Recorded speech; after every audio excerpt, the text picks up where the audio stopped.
ચલો આજે આપણે બનાવીશું ગવારનું શાક. તો ગવાર એના માટે આપણે એકદમ સરસ ગવાર લઈ લઈશું અને થોડો જાડો એવો અને ગવાર સારા પ્રકારનો ગવાર લેવો. તો અહીંયા આપણે ગવાર મેં 300 ગ્રામ જેટલો લઈ અને એને આ રીતે સરસ એનો કટ કરી લીધો છે.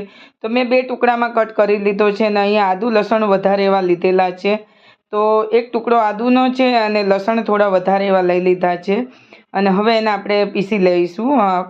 અને લસણ આપણે ખાંડી લીધું છે અને એક મરચું કાપી લીધું છે, 2 ટામેટાં લઈ લીધા છે અને અહીંયા ગવાર આપણે લઈ લીધો છે. તો ચાલો હવે આપણે એનો વઘાર કરીશું. તો મિત્રો આ રીતે આપણે એનો ગવાર આ ગવારનું શાક જો તમે માટીના વાસણમાં બનાવશો તો ખાવામાં તો એટલું ટેસ્ટી લાગશે અને તમે કુકરની પણ જરૂર નહીં પડે અને તરત જ ગવાર એટલો એકદમ ચડી જશે અને ખાવામાં પણ બહુ ટેસ્ટી એવો બને છે. તો હવે તેલ અંદર આપણે રાઈ ને લસણનો વઘાર કરી લેવાનો છે. તો રાઈ લસણનો વઘાર થઈ જાય ત્યાં સુધી એને આપણે તે ફૂટવા દઈશું અને આ શાક ખાવામાં પણ એકદમ ટેસ્ટી એવું બને છે. અને હવે આપણે લસણ અને આદુનો વઘાર કરી લઈશું. એ પણ આપણે અંદર તેલની અંદર જ આપણે એને શેકી લેવાનું છે. તો તેલમાં સરસ એવું ફ્રાય થઈ જાય ત્યાં સુધી એને તળી લેવાનું છે આપણે. અને હવે આપણે ગવાર ઉમેરી દેવાનું છે. તો જે ગવાર આપણે ધોઈને અને સરસ આપણે કોરો કરી લીધો છે અને એ રીતે હવે ગવાર બધો અંદર ઉમેરી દઈશું. તો ગવાર અંદર બધો આપણે ઉમેરી દીધો છે અને ગવારને આપણે એકદમ તેલની અંદર આપણે એને શેકી લેવાનો છે, તળી લેવાનો છે. તો આપણે હિંગ ઉમેરી દઈશું. તો હિંગ આપણે 1 ચમચી જેટલી લીધી છે. તો ગવાર છે તો આપણે એને પચવામાં એકદમ હલકો પડે એટલે આપણે એને વાયડો ના પડે. તો એના માટે આપણે હિંગ 1 ચમચી હિંગ લીધી છે અને ગવારને આપણે આ રીતે ચલાવી દઈશું. તો તમે જોઈ શકો છો કેટલો સરસ છે અને તેલની અંદર જ આપણે એને શેકી લેવાનો છે. તો આ રીતે ચલાવી લઈશું અને ગવાર આપણે જ્યાં સુધી તેલમાં એનો શેકાય ત્યાં સુધી એને આપણે આ રીતે ઢાંકી દઈશું અને સાથે આપણે મીઠું પણ ઉમેરી દઈશું. થોડું સ્વાદ અનુસાર આપણે મીઠું લેવાનું છે. બહુ મીઠું વધારે ન પડી જાય એનું તમારે ખાસ ધ્યાન રાખવું. તો મિત્રો તમને જો આ ગવારની રેસિપી સારી લાગે તો મને કોમેન્ટ કરીને કહેજો. તો હવે આપણે એને ઢાંકી દઈશું અને ઢાંકીને આપણે 1-2 મિનિટ માટે એને અને માટીની અંદર પકાવીશું. એટલે એકદમ જ બહુ ગરમ થશે એટલે તરત જ અંદર ગવાર તમારો સરસ ચડી જશે.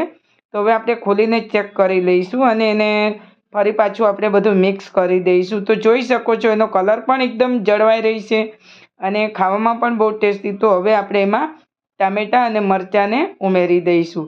એ પણ આપણે એને ચલાવી લઈશું. સરસ બધું મિક્સ કરી દઈશું આપણે.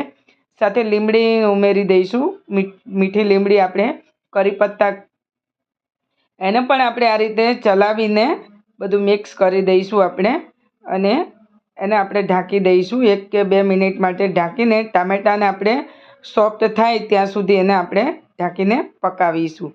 તો અહીંયા આપણે ઢાંકી લઈશું અને મેં અહીંયા ઢાંકણ બંધ કરી દીધું છે. હવે ફરી પાછું આપણે એને 1-2 મિનિટ માટે ટામેટાં આપણા સોફ્ટ થઈ જાય ત્યાં સુધી એને પકાવીશું. તો આ રીતે બનાવેલો જો ગવાર જો તમે ના બનાવ્યો મિત્રો તો બનાવી લેજો અને હવે આપણે એને ખોલીને ચેક કરી લઈશું ફરી પાછું. તો આ બધું હું 1-2 મિનિટ એને પકાવતી જાઉં છું. તો તમારે આ રીતે બનાવતું રહેવું અને મિત્રો રેસિપી જોતા રહેજો પૂરી. તો તમને જરૂર ખ્યાલ આવશે કે કઈ રીતે આપણે જે અને ગુવાર તો અને બધા જ શાક બનાવતા હોય છે પણ બધાની ટ્રિક્સ અલગ અલગ હોય છે એટલે બધાને અલગ અલગ રીતે બધા બનાવતા હોય છે. તો આ રીતે હવે આપણે એમાં સૂકા મસાલા ઉમેરી 1 ચમચી આપણે ધાણા જીરું પાવડર લઈ લઈશું, અડધી ચમચી આપણે હળદર લઈ લઈશું અને 1 ચમચી આપણે કાશ્મીરી લાલ મરચું જે મોડું તીખું એવું મિક્સ મરચું છે તો એ મરચું આપણે અંદર લઈ લઈશું. તો મેં અહીંયા 1 ચમચી જેટલું આપણે મરચું લેવાનું છે.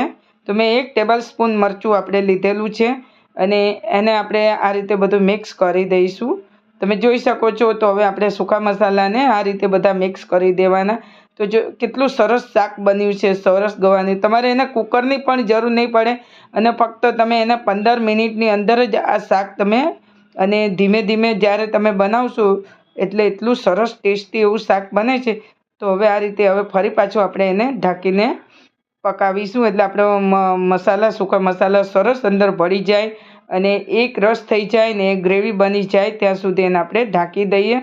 તો આ રીતે બનાવવાથી શાકનો ટેસ્ટ ઓર વધી જાય છે અને ફરી પાછું આપણે મેં 1 મિનિટ માટે ફરી હું ખોલીને ચેક કરી અને માટીનું વાસણ હોય એટલે એને એકદમ ગરમ થઈ જાય એટલે એને તમારે જોવાનું જ નહીં અને ગરમ જ રહે એટલે એનું શાક એટલું સરસ બને ને.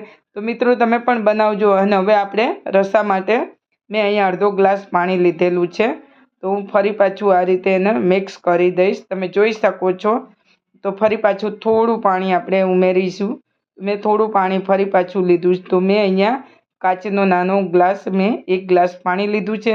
તો ફરી પાછું બધું મિક્સ કરીને એને ફરી આપણે ઢાંકી દઈશું. તો ફરી પાછું આપણે અડધી મિનિટ માટે એને કૂક થવા દઈશું.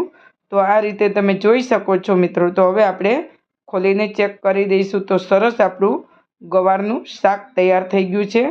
તો હવે હું તમને બતાવું છું કે ગેસ પણ મેં બંધ કરી દીધો છે. તમે જોઈ શકો છો મિત્રો.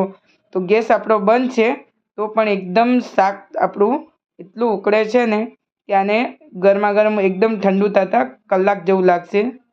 તો તૈયાર છે આપણું શાક. તો અહીંયા આપણે પ્લેટમાં લઈ લીધું છે મિત્રો. તો બનાવજો.